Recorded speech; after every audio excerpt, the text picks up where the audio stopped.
যে শহীদ রাষ্ট্রপতি জিয়া রহমান হত্যাকাণ্ডে জড়িত থাকার অভিযোগে ৪৫ বছর পর অবসরপ্রাপ্ত মেজর মোজাফফর হোসেনকে আজকে আটক করা হয়েছে। গোয়েন্দা ডিবি পুলিশ আটক করেছেন, তারপর তাকে আর্মির হাতে তুলে দেওয়া হয়েছে তার কোর্ট মার্শালের জন্য। এই ঘটনার প্রথমে যেটা বলছিলাম যে আসলে বাংলাদেশের বর্তমান প্রেক্ষাপটে এবং রাজনৈতিক অবস্থায় এইটার প্রভাবটা কীরকম? দীর্ঘ ৪৫ বছর পর একজন খুনিকে ডিবি পুলিশ গ্রেপ্তার করেছে এবং পরবর্তীতে সেনাবাহিনীর হাতে হস্তান্তর করেছে। আমার কাছে মনে হয় যে এই খুনির কাছ থেকে আসলে অনেক ধরনের তথ্য পাওয়া সম্ভব। ওই সময়কার বাস্তবতায় আসলে এর পিছনে কারা খলনায়ক ছিল সেটি আমাদের জানা দরকার। আমার কাছে মনে হয় যে সেটি হয়তো জানা সম্ভবপর হবে।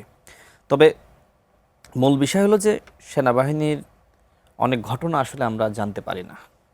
আমরা যারা সাধারণ মানুষ রয়েছি, সেনাবাহিনীর যারা অপরাধ করে বিচারটা যেহেতু তাদের অভ্যন্তরে হয়ে থাকে, যে কারণে অনেক ঘটনা আসলে বাইরে আসে না।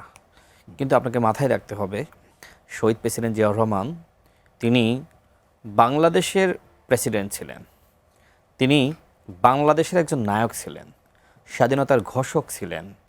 তিনি আসলে কোনো সাধারণ মানুষ ছিলেন না, তিনি এদেশের নেতা ছিলেন। সুতরাং তাকে কেন, কী কারণে, কাদের নির্দেশনায় হত্যা করা হলো, বিশেষ করে আমরা সন্দেহ করে থাকি যে এর সাথে আন্তর্জাতিক মহল জড়িত।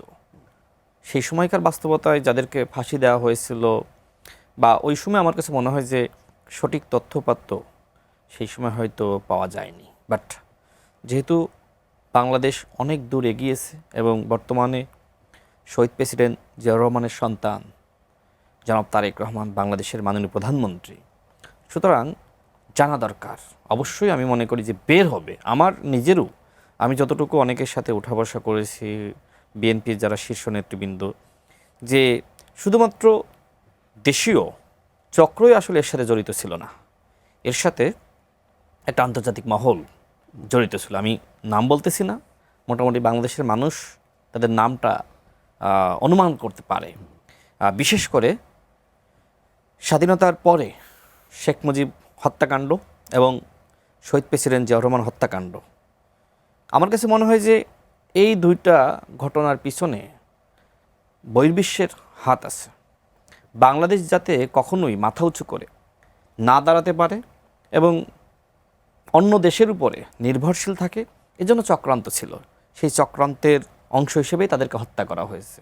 সর্বশেষ বলবো, শহীদ প্রেসিডেন্ট জিয়াউর রহমান তিনি এমন একজন নেতা ছিলেন, তার মৃত্যুর পরেও দেখবেন যে তিনি কতটা সৎ ছিলেন, সেই তথ্যগুলো আমরা পেয়েছিলাম।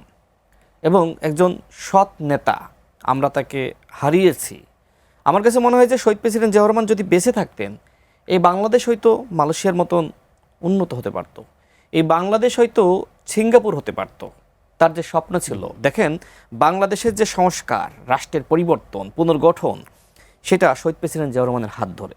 খাল খনন, নদী খনন, এমনকি তার বক্তব্যগুলো যদি আপনি বিশ্লেষণ করেন, তিনি বলেছিলেন যে বাংলাদেশের আনাচে কানাচে কোথাও কোনো খালি জমি থাকবে না, সর্বত্র আমাদের চাষাবাদ করতে হবে। এই যে আমরা গার্মেন্টস শিল্প নিয়ে অনেক বেশি আমরা গর্ববোধ করি, এটা তার হাত ধরে। এমনকি মধ্যপ্রাচ্যে, পৃথিবীর বিভিন্ন দেশে শ্রমিকদেরকে পাঠানো, এটা কিন্তু তার হাত ধরে। অর্থাৎ শহীদ প্রেসিডেন্ট জিয়াউর রহমান এমন একজন নেতা ছিলেন, তিনি যে শুরুটা করেছিলেন, বিশেষ করে মুসলিম বিশ্বের সাথে তার যে সম্পর্ক, এই যে উন্নয়ন, সামগ্রিকভাবে বাংলাদেশের পরিবর্তন, এই পরিবর্তনটা অনেকে আসলে হিংসা করছিল। সেই হিংসার জায়গা থেকে আসলে তাকে হত্যা করা হয়।